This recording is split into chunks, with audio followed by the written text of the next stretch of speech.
Hey, how's it going, guys? Mr. Boss for the win here, and in today's Grand Theft Auto video, we're going to be looking at all the dead protagonists and main characters in the Grand Theft Auto series. So obviously, there are going to be some spoilers here, although all the games we're looking at, including Grand Theft Auto 5, are nearly 3+ years old, so I guess it's kind of hard to call them spoilers, but just do know we are going to be looking at some dead characters that might spoil the plot of GTA games. That's right, today we're going to be looking at some of the best and obviously fan-favorite GTA main characters and protagonists that at the end of their games or respected games didn't make it out alive. And there's some ones you might know about, but there's also some ones that you might not have been aware about. So we're going to be talking about all those in this video. The first is Victor Vance from GTA Vice City and Grand Theft Auto Vice City Stories. So Victor Vance is the main protagonist of Grand Theft Auto Vice City Stories, and he is a minor but very key character in Grand Theft Auto Vice City.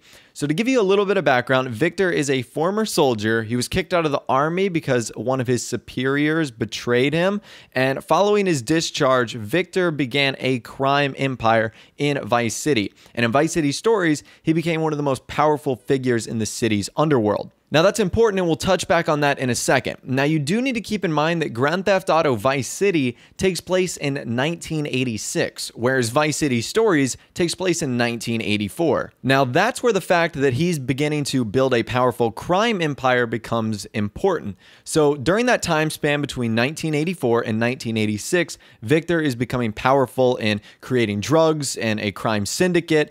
And in the very beginning of Grand Theft Auto Vice City, it's Tommy Vercetti, the main character, two of his partners, and then it's Lance Vance and Victor Vance that are meeting them for some sort of drug deal. Tommy Vercetti and his crew are providing the money, and Victor Vance and his brother Lance Vance are providing the drugs. Lance does not get out of the helicopter. Victor does, and you guys know that very famous scene from the start of the game. The drug deal gets ambushed, it goes wrong, and Victor Vance, as well as Tommy's two other partners there, were shot down and killed. Now, I know you guys might be saying they look very different, and it's actually true, but there are a few reasons for this. One of them is the voice actor who played Victor Vance in Grand Theft Auto Vice City refused to do it for Grand Theft Auto Vice City Stories, so they had to get a different voice actor, different motion capture.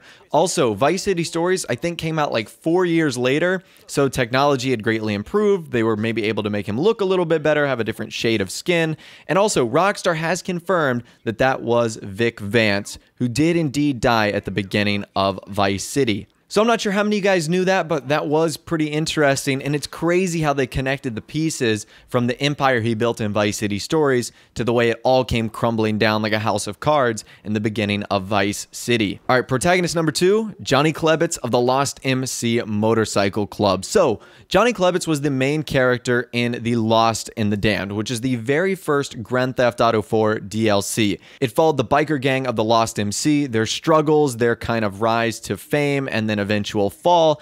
And there's a gap that we don't really know about between the end of Grand Theft Auto 4 and the beginning of GTA 5. I'm assuming due to the ending of that game, which if you guys kind of know, Johnny really has to like pick up the pieces of a fallen biker club.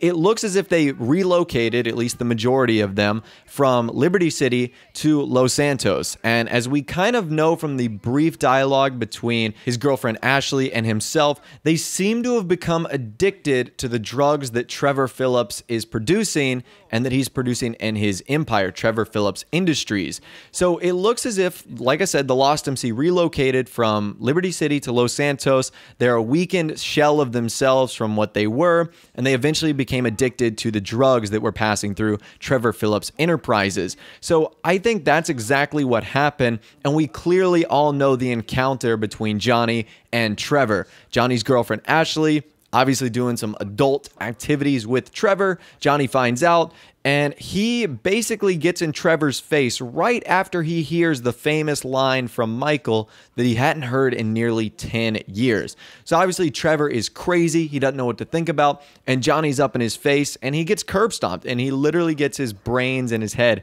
crushed in, and that's the last we see of Johnny Clements. Such a very powerful, motivational, figure that so many people looked up to in Grand Theft Auto 4, and was such a shell of himself in GTA 5 that was bossed around by Trevor, let Trevor take advantage of his girlfriend, and eventually got his head crushed in by Trevor. So it's crazy to see the rise and fall of Johnny Clements, and he is our second protagonist on the list that made it out of their original game, but in another game bit the bullet and of course did not make it any further. Okay, and our last two protagonists on the list you're probably well aware of, and that is Michael and Trevor. So Michael and Trevor are the two protagonists in Grand Theft Auto 5 that can be killed.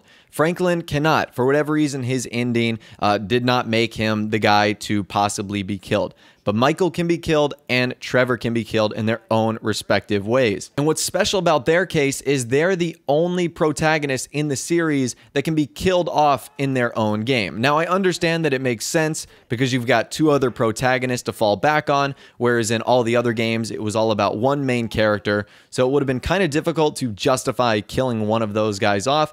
So I can understand why they can be killed in Grand Theft Auto 5 as compared to another game that clearly doesn't exist yet, but it's still pretty interesting to know that that can happen. And what's also interesting is it's done by another protagonist. Franklin ultimately chooses whether he wants to save them, kill Michael, or kill Trevor, which of course is something we've never ever seen before in a Grand Theft Auto game. Now, there are a bunch of protagonists in the GTA series that we just don't know what happened to them. Their game is simply an open ending where they could be alive and they could be dead. One of those characters, for example, Nico Bellic, is kind of mentioned in Grand Theft Auto 5 a lot as he went quiet. You know, so the McCreary brothers, they mention working with him on previous heists, but we don't know if he's alive or if he's deceased. His Life Invader page looks to be up and can be found on Jimmy's site, but that still isn't hard evidence that he's still alive or could be dead. We just don't know. Same with protagonists like Tommy Vercetti. We're not exactly sure what's going on with him.